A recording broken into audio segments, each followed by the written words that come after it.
Well, welcome again, everyone.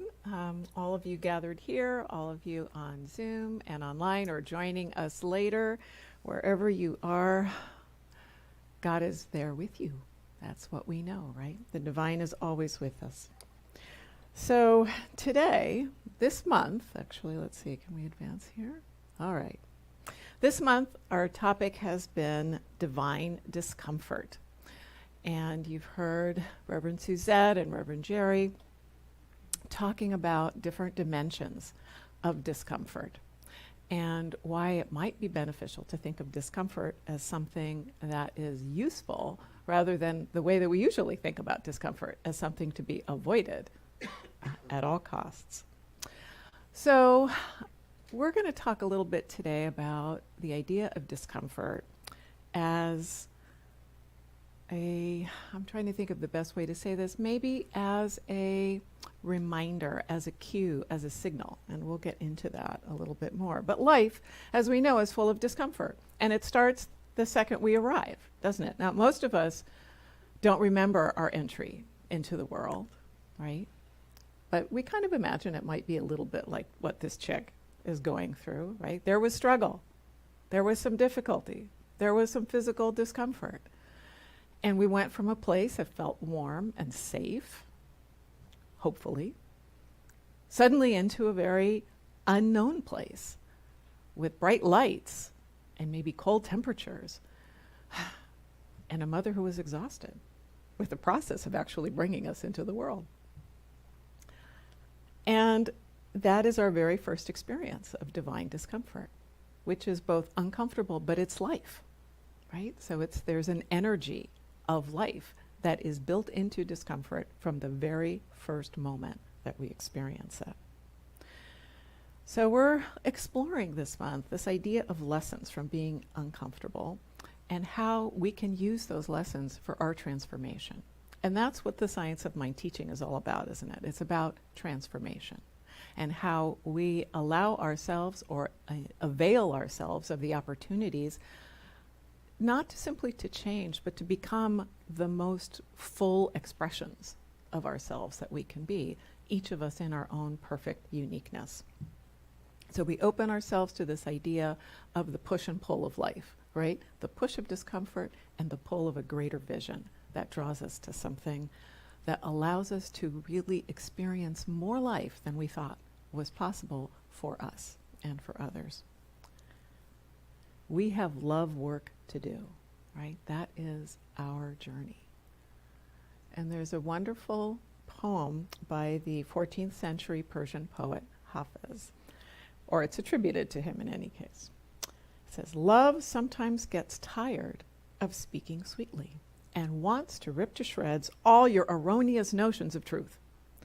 The beloved sometimes wants to do us a great favor. Hold us upside down and shake all the nonsense out." Yes. Now, I don't know about you. Has anybody else ever felt that God was shaking them upside down? Yeah. I sure have. So I really loved it when I encountered that because, okay, that's what's happening. Now I get it. What comes next? So we recognize that discomfort is an inherent part of our human experience, but also, just maybe, that is also intentional in the sense that there is something to be gained, something to be learned, something to be discovered. And we might think about discomfort from the standpoint of knocking, right? Not something bad happening to us, but our awareness of discomfort is like wisdom knocking on the inside, telling us that there is something that we need to do, something that we need to learn, something that we need to become aware of, something that we need to understand in order to be able to move forward. From a spiritual standpoint, discomfort is a cue that there is work to do. Oh God, you say, not work, right? Does spirituality always have to be work? Well, it doesn't have to be uncomfortable work, but in our teaching, there's always work involved, right? That's just the nature of our human journey, is that there is always work. But work can be fun, right? Doesn't always have to be something onerous. So this idea of discomfort is to think about it as a signal, as a knocking, as an opportunity to examine our thoughts and beliefs and to consider how changing them might help us bring something greater into our lives.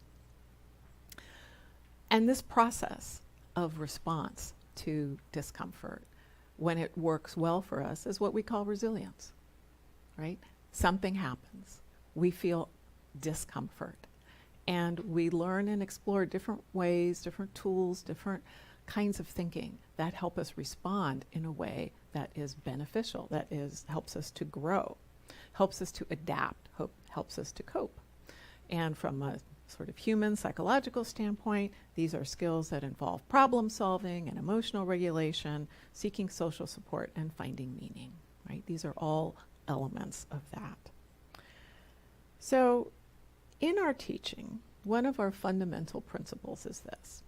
We believe that the ultimate goal of life is a complete emancipation from all discord of every nature, and that this goal is sure to be attained by all.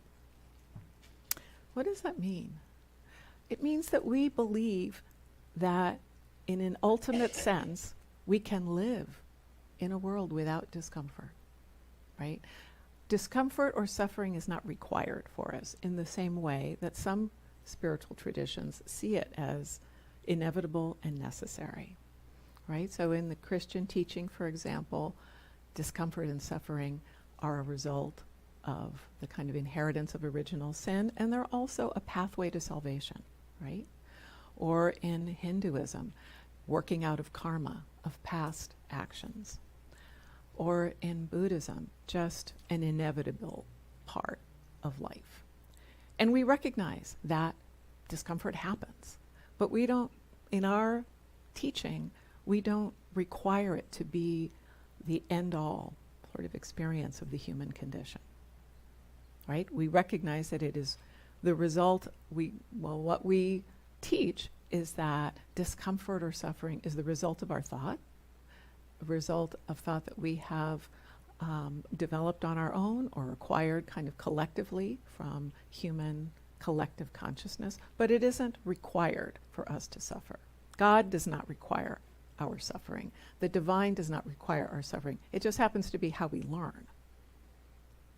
It's how we are built to learn to respond to things that are uncomfortable by stretching, by growing. As Jody said in her lovely prayer, to move into something else, right? So we may not always have a choice in the experience of a given condition, but we always have a choice in our response to that condition, to what we believe about what that is. So Viktor Frankl was a psychiatrist who is well known for a book he wrote called Man's Search for Meaning, and he was a Holocaust survivor. He lost his family and many, many others. He was interred in Auschwitz, and he survived, right? I mean, this is beyond discomfort and suffering. He survived a horrifying experience. But he defined that space of response as the place that gave him power to be able to survive that, right? That he wasn't simply a victim to his circumstances. He wasn't a victim to what people were doing to him, that he had power that no one could take away from him. And that power lay in how he responded within himself to these. So instead of, I'm doomed, or instead of, this is just what I deserve because of who I am or what I am, he chose to claim his power and to hold on to his sense of himself in the midst of all of this. And most of us will never have to experience something to this degree. But we all still have that same power in that place of choice. So if we believe we are helpless, we likely are, right, in the face of something difficult. If we believe within ourselves that there is an opportunity for something greater, then there probably also will be that. Because that is what we believe, that what we believe moves into our experience. It doesn't mean that what we believe happens perfectly exactly as we imagine it. That might be really cool sometimes. And even sometimes it does happen. But mostly something greater happens. And it might be something that we hadn't even yet had the opportunity to imagine. That's what's really wonderful sometimes. But one of the ways that we do this is by focusing on the good. And another dimension of our teaching is that we understand the divine to be good. The divine is love. The divine is harmony, is peace, is power, is joy, is everything that we understand as good. There is no duality. The appearance of what we call evil is the absence of the expression of that good in the moment. But it is not a power in and of itself, right? So as we focus on that divine, as we focus on all of the good that we know and can experience, that helps us to reframe the adversity that we're experiencing, to find silver linings, to extract lessons from our experience, to deepen our ability to challenge those negative thoughts when difficult things happen in our lives, and to view our setbacks as opportunities for growth. So Marianne Williamson has an interesting observation. She says, how often it seems easier to resist the call of a greater becoming, remaining within the dark cocoon of a self that has settled for good enough. But I choose not to remain at good today, but rather to answer the call to greatness. Have you ever felt like kind of bundling yourself up in your blankets and just kind of hiding out for a little while? Yeah, I have sometimes, right? Sometimes it feels safer to stay in that cocoon rather than stretch out, rather than move into something that is uncomfortable and maybe a little scary, right? And yet, even when we choose to do that, often there is a kind of evolutionary pressure to keep growing. When we look at this sort of beautiful illustration of the life of a monarch butterfly, right? We see the caterpillar who eventually creates a cocoon and transforms into a butterfly. And that is it's kind of a great metaphor for the nature of that process that we're undergoing all the time, every day. Regardless of our specific circumstances, we are always in a process of becoming. And we can choose to get stuck. We can choose to stay in a place of stuckness. But eventually we will move forward because that is the nature and the impetus of life. So is there anything, I just want to invite you to think for a moment, is there anything that you are resisting the call of greatness to right now?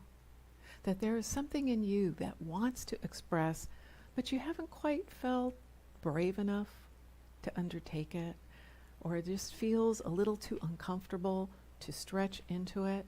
You know, when we're kids, we talk about growing pains, and we all have heard, I think, that phrase, right, when you're a child. And that refers to just the physical discomfort sometimes that takes place as our bodies are growing and our bones are growing. But growing pains are something that we're really experiencing throughout our lives, right? They may not be physical, but they're in our spirit.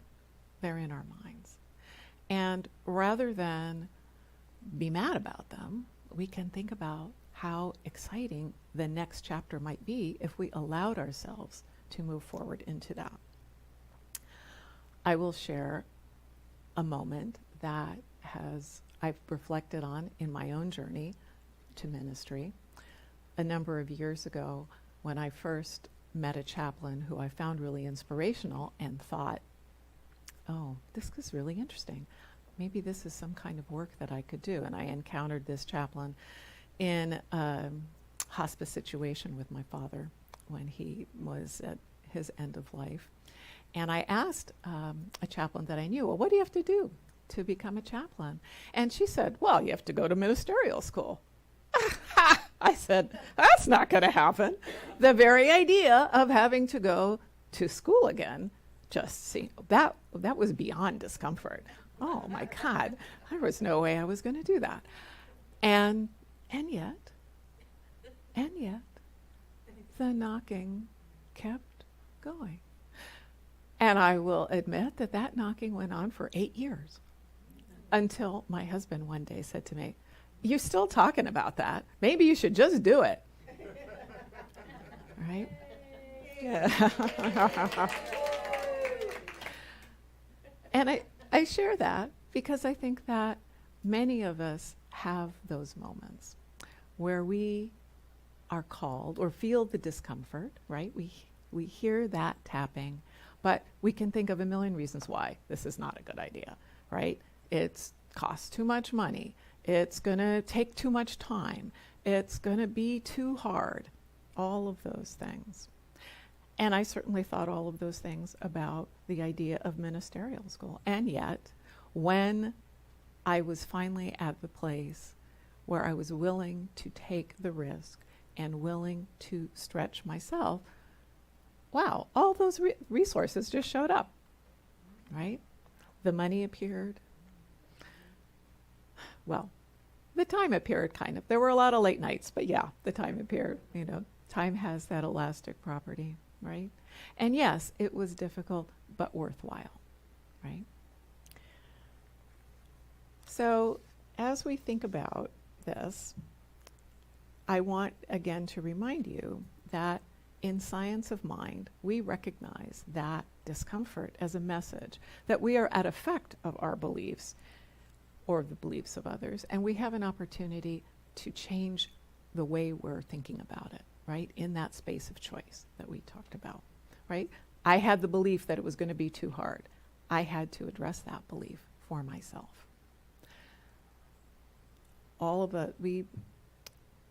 And I think the thing that I really want to offer you as a takeaway from that, it's not that we can eliminate all discomfort or that even we should want to, right? That we simply recognize that discomfort has a purpose, and that once we have gleaned or discerned the lesson for us in that discomfort, we can move forward, right? And there's no, there in our teaching, there are no limits, right, to what conditions can be changed through our thinking. But that doesn't always mean it works out exactly, right, as we are hoping that it might. And we'll talk a little bit more about that as we go. All right, well, I was going to share a different story with you, and maybe we'll do that another time. It was about my own beginnings in science of mind. But what I want to mention with that respect is that another dimension of our teaching really does have to do with this idea of work. So I want to encourage you, wherever you are in your journey, to think about the benefits of study. Religious science as a movement was built around the idea of education, right? Of classes where we explore the principles of science of mind and how to use those principles and deepen our understanding. And we do that in community, right? Of course, anyone can do this on their own. But there is something about doing it in community that is very powerful.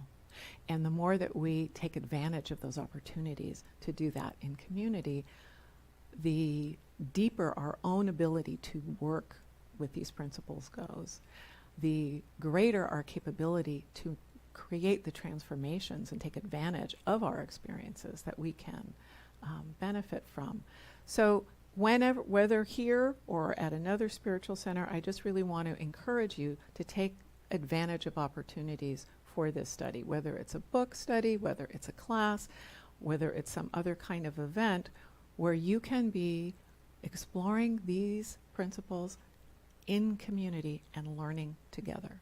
And I really do promise you it will transform your life. So we recognize, that change, as Jody said earlier, is the law of human experience, for only God is permanent. The infinite mind is forever conceiving new ideas, and the infinite law forever producing new forms. The instant I think a new thought, a new form begins to appear. Right? So that's what we've been talking about. As we change our thoughts, new things happen, and we become more aware of those things. Sometimes our discomfort comes from a lack of alignment between our thoughts and our actions. Has anybody ever experienced that? Yeah, well, a few of us, huh? For example, we want to be healthy, but we don't exercise or eat right? Or we want to save money, but oh gosh, we got tempted by that great sale over at TJ Maxx or at the farmer's market, wherever, right? And so part of this journey with discomfort, this dance with discomfort, perhaps one might say, is about cultivating a greater sense both of self-awareness and intention, and to think about how we bring ourselves into alignment with what we believe, or is part of the dissonance that that our actions really reflect what we believe, and maybe we need to change our thoughts, or alternately, right, that yes, we have concluded certain beliefs, but we're just not thinking about it, and we're allowing old habits to be part of our actions. I have found it really helpful sometimes to have a reflective practice where just for a few minutes at the end of the day, I think about, okay, was what happened in alignment with what I believe?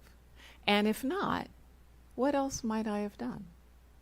What else might I have said?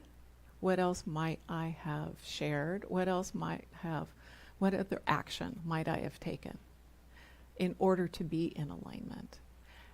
And I have found in doing that, that it's really helped me to clarify my intentions. Doesn't have to be a long journal practice where you spend an hour reviewing everything, right? It can just be 5 or 10 minutes just to think about that. So I want to really invite you to consider that. Another aspect of really bringing this dance with discomfort and its benefits into our experience comes out of our understanding of who we really are. Ernest Holmes tells us we should daily feel a deeper union with life, a greater sense of that indwelling God, the God of the seen and of the unseen within us. When we speak into this mind, we have sown a seed of thought into the absolute, and we may rest in peace. That understanding of ourselves, of the divine in ourselves, whether we identify it that way or whether we connect to it more unconsciously, perhaps, is really at the heart of our ability as human beings, I believe, to be able to overcome adversity. Now, this is a month, Black History Month, where we recognize the adversity that many of our friends, many of the people that we live with in our country have experienced, right? Adversity not only in the past, but adversity that continues. And we recognize that adversity with respect and with honor in this time. But the truth is that all of these people that we acknowledge were able to move forward, right? Because there was some part of them, whether they know about our teachings in particular or not, there was some part of them that was able to hold on to their fundamental wholeness and move forward into a greater expression of their own lives. And I've been thinking about that a lot, how people connect with that. In my work as a chaplain, I work with a lot of people with very serious illness that's devastating, right? And often illness that is life-shortening or even life-ending. One of the stories that was offered for us to share this Sunday, as the final Sunday of Black History Month, was the story of Chadwick Boseman. I don't know if you are familiar. Some of you may know his movies. One of them was Black Panther, right? He was the character of Black Panther. And during he died very sadly at the age of 43, and during the last part of his life, he was dealing with pancreatic cancer, which is a very serious cancer. And virtually nobody in the public certainly knew. His family knew, but other people didn't know. And he was nonetheless extremely active, not only making Black Panther, but several other films. And he was able, despite the challenges, obviously physically, mentally, spiritually, of having such a serious illness, to bring this amazing expression that became a blessing for people who see his work and his films. In the last couple of weeks, I've met two people who have talked to me about the blessings of their illness.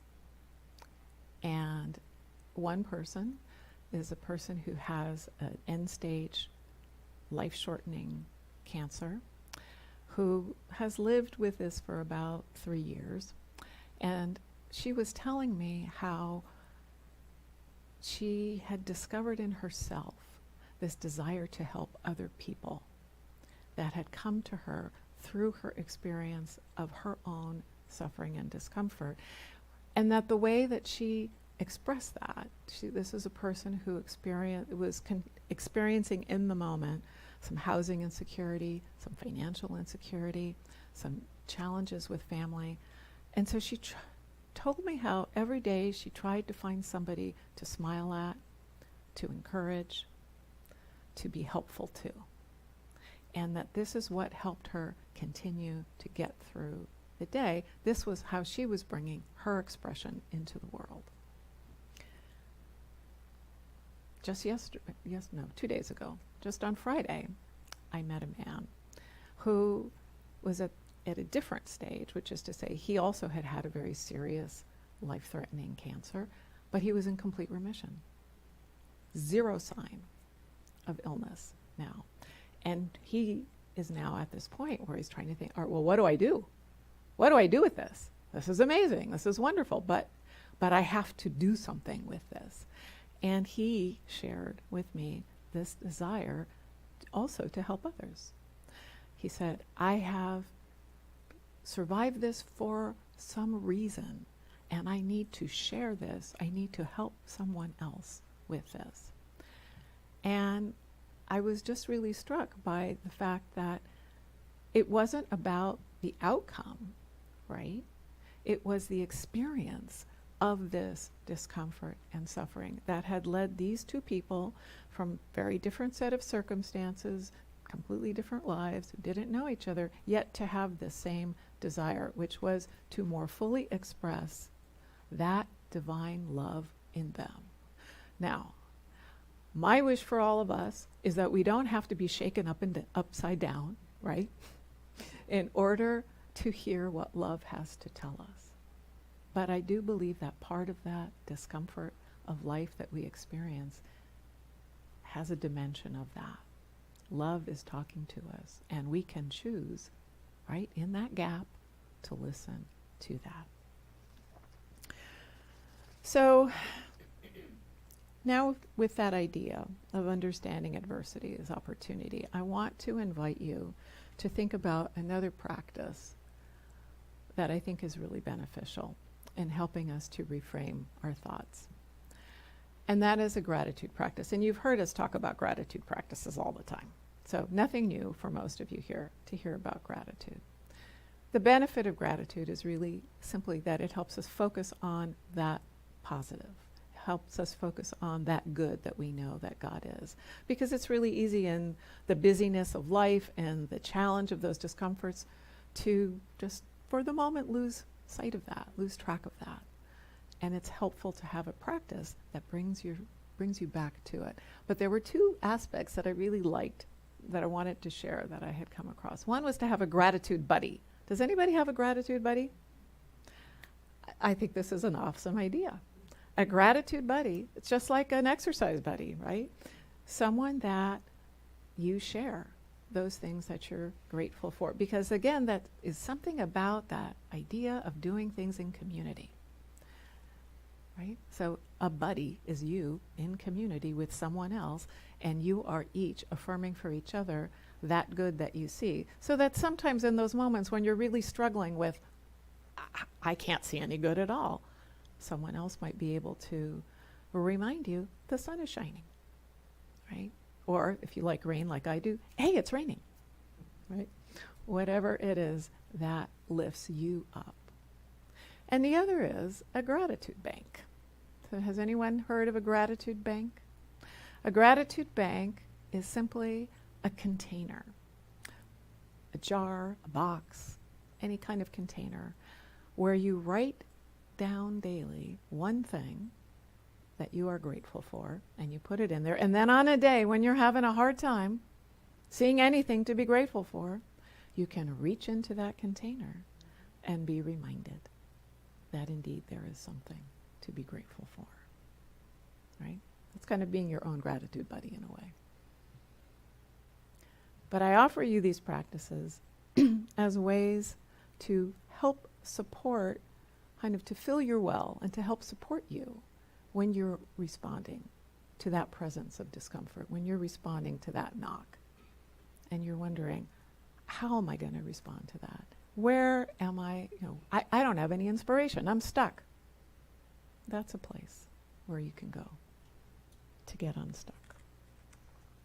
Okay. So we're going to wrap up here with this image. So I want you to remember where we started. Right? We started with the chick breaking out of the egg. And this is what happens when we allow ourselves to respond to discomfort. We move into our greater expression. Right? When we allow ourselves that exhilaration of stepping into the unknown, of facing our fears, we allow ourselves to conquer challenges that may once have seemed insurmountable. We allow ourselves to open the door to possibility and potential. To open the door for our accomplishments, to open the door to service, to open the door to grace. By willingly stepping into this discomfort, we build our resilience to respond. And then we find ourselves in this place of greater expression. I want to be a chicken when I grow up. And I invite all of you to be chickens too. So I just want to invite you to stand with me and affirm this affirmation today. All right? So we'll do it the way we like to do it, 3 times, quietly, affirmatively, and then in celebration. All right? Today, I embrace divine discomfort and lean in for a greater good. Today, I embrace divine discomfort and lean in for my greater good.